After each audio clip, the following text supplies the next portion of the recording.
Michigan State at Michigan. Marco, which should bettors be looking at? There'll be a lot of scoring in this game, RJ, but can Michigan State trade scores score for score with Michigan? That's what we're going to break down here. Michigan's going to get their touchdowns. My fear is Michigan State will go up and down the field, but they're going to have to settle for some field goals on their drives because the Michigan offense is a big play offense. I mean, with Denard Robinson, anytime he touches the ball, he can take it to the house. Michigan State is a more grinded up the field, move the chains, and wear you down type of offense. And if you get a penalty, a holding call or something stalls a drive, you're settling for field goals. And as you're trading scores back and forth in a game, 7 for 3, eventually... You don't have to be a mathematician. No, you don't. And you bring up an interesting point, which is it's almost analogous to in baseball where they say you need great pitching because great pitching is going to shut down great hitting no matter what, and thus the given is there's not going to be a lot of runs scored, so you better have a pitcher. And I think that what you're saying is no matter how good Michigan State's defense is, and not saying it's great, Michigan's going to get their points. So to play against a team that's inevitably going to get their points, you've got to match them. And a team like a Michigan State that typically can play fundamentally sound, travel well, and all those things are going to win a lot of games. But this might be the kind of game that they're going to have trouble winning because of that score matching factor. Absolutely. And to go to that Michigan State defense for a second, now they did a great job last week with Wisconsin, but it was an emotional week last week, and we're going to see if that carries over this week. Last week, their head coach, I don't know if you know, at the end of the Notre Dame game, you know, he had chest pains after that game. They took him to the hospital, and he ended up, he suffered a mild heart attack. He was going to be back on the sidelines last weekend. How many heart attacks have you had? I haven't had one yet, but you keep working on it, I might. What do you think the over and under is between now and your 60th birthday?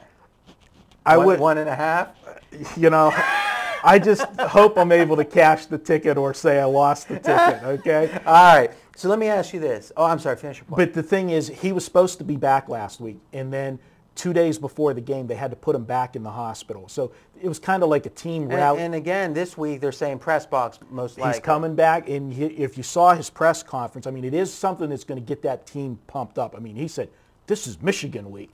You know, here's like a guy coming off this. Yeah, that's one thing. But I tell you, it's one of my reoccurring themes. These are human beings. These are real organizations that have to worry about things like what's going to be the pregame meal, and what are we going to do against that punt return. And this is a guy that can't be feeling 100%. His energy can't be there. And I think I give it a couple points of value having their coach be incapacitated like this. I mean, as you look at it from a power ranking perspective, what kind of adjustment are you making for this coaching situation? Well, it's definitely going to be a factor that it's going to affect them. The fact that they did it last week with the assistants, ran the stuff, and they did it the week before as well because the Notre Dame game was 2 weeks ago. I don't think it's as much of a disruption. This is the third game since the Notre Dame game? Yeah. All right. So you're saying they're used to it?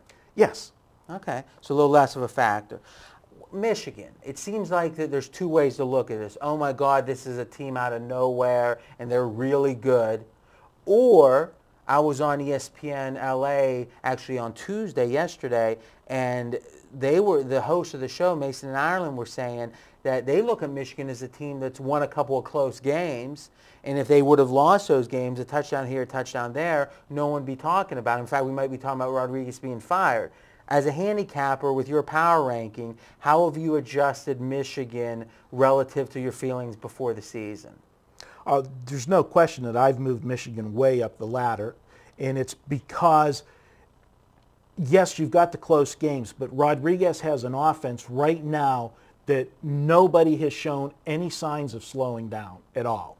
The only time the offense slows down is if Robinson gets hurt, and that is a factor that, anytime you're wagering on Michigan, he is the whole team right now. And he's touching the ball. I mean, the odds of a quarterback being, if Tom Brady goes down. But the difference with Tom Brady is he's not touching the ball on 70% of the plays. This guy's running. Or he's not taking hits on 70% of the plays. So. Okay. Michigan State compared to early in the season, have they overperformed or underperformed in your mind? I think Michigan State's better than people anticipated. A little bit better. Little bit better coming Now, in. you didn't know this stat, but one of the things that I look at sometimes is what was the preseason line in this game? Because on the bigger games, they put a preseason line. This year, the Golden Nugget here in town was the first line out. And they had this game at 3 in July. So it makes sense that if you're saying Michigan State's a little bit better and Michigan's more than a little bit better, that now at 4.5, there's been a net 1.5 point move off a key number too for Michigan's favor. It sounds like your power rankings are right on with the odds makers, so kudos on that.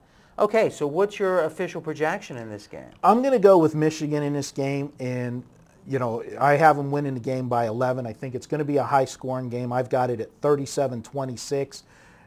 These teams are going to go up and down the field, but again, at the end of the day, I think what's going to be the difference in the game is the number of times that Michigan cashes in 7 as to the times I heard that one. I got it. You got it. All Well, right, that's so one of the new things I started doing this week at pregameforums.com in our forums is I've been taking the AP poll, and then I've been taking the odds makers poll, which comes out, and comparing who's overrated and underrated, because AP really is public perception, and odds makers poll is what Vegas thinks for the most part.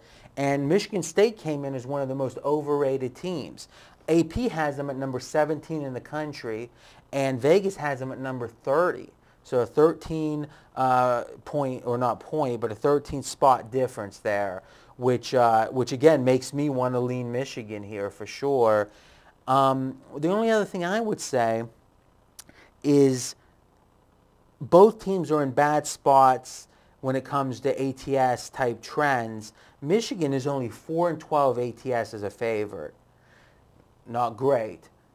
But Michigan State's only 2-7 ATS as an underdog. So this is a team, neither of them are in a great spot for what they seem to excel at, which I would say is neutral then. Yeah. Any closing thoughts? With the stat on Michigan that you quoted there, remember that a lot of that stat is the last 2 years with Rodriguez. When we talked about it at the beginning of the season, he was trying to run an offense that he didn't have the personnel for, and there was still a bias to Michigan. But he wasn't true, but he was underperforming in all spots. 4-12 is particularly bad. And again, we're looking at profiling teams. Where do they excel? Just think about it. When you shoot basketball or play golf or whatever, deep down I'm good at chip shots. I'm not good at long irons or whatever. Your game. These coaches know what their teams do well. When you really talk to a coach, when it's off the record, they know when a team's in a good spot and a bad spot. We don't have that inside information, but by looking at the ATS records, we can have an idea. I've been preaching it 2 weeks, and I've been right 2 weeks. The Dolphins don't play well at home. We had a massive stat on it, and they've lost 2 weeks in a row at home. Now, they could have won 2 weeks in a row, but when you look over the course, and again, 2-7 is not a lot of games. And that's the thing with trends. Sometimes you have a great trend. Sometimes you have a trend that makes you pause for a second. That causes me the slightest pause, but I kind of lean your way with Michigan. All right, now it's your turn to continue the conversation in the comment section with me and Marco. And next up, we're going to be talking Florida State at Miami of Florida.